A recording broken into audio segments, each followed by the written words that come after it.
આ દરમિયાન મીડિયા જ્યારે કોન્ફરન્સ રૂમમાં મ્યુનિસિપલ કમિશનરને મળવા જાય છે ત્યારે માર્શલો બોલાવીને બળપ્રયોગ કરવામાં આવ્યો હતો અને માર્શલના લોકોએ પત્રકારનો કોલર પકડી ધક્કામુક્કી કરી હતી.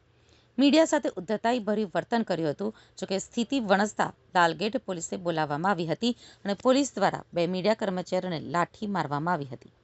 ઉલ્લેખનીય છે કે આ સમગ્ર મામલે સુરત મહાનગરપાલિકાનું પ્રાંગણ જાણે સમરાંગણ બન્યું હોય તેમ બેફામ બનેલા બિલ્ડરોને બચાવવા પોલીસ લાચાર બની હોય તેમ મીડિયા ઉપર છૂરી અને લાઠીઓ વીંજી હતી. તેમજ ભૂતિયા ડિમોલિશનના કલંકને મિટાવવાના પ્રયાસો કરવામાં આવી રહ્યા હતા. ભૂતિયા ડિમોલિશનના 13મા દિવસે એસએમસીમાં ભારે હંગામા બાદ મ્યુનિસિપલ કમિશનર મીડિયા સામે આવ્યા હતા.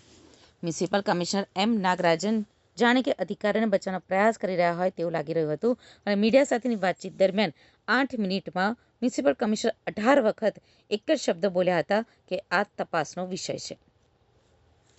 સુરતના મ્યુનિસિપલ કમિશનર એમ નાગરાજને જણાવ્યું હતું કે નાસીનગરમાં અમારા અધિકારીઓ ગયા હતા અને એ વિષયમાં આજે નિવેદન પણ આપ્યું છે. આગળ જે બનાવ બન્યો છે એના વિશે તપાસ સમિતિ રચવામાં આવી છે. તપાસ સમિતિનો જે પણ રિપોર્ટ આવશે તેના મુજબ કામગીરી કરવામાં આવશે.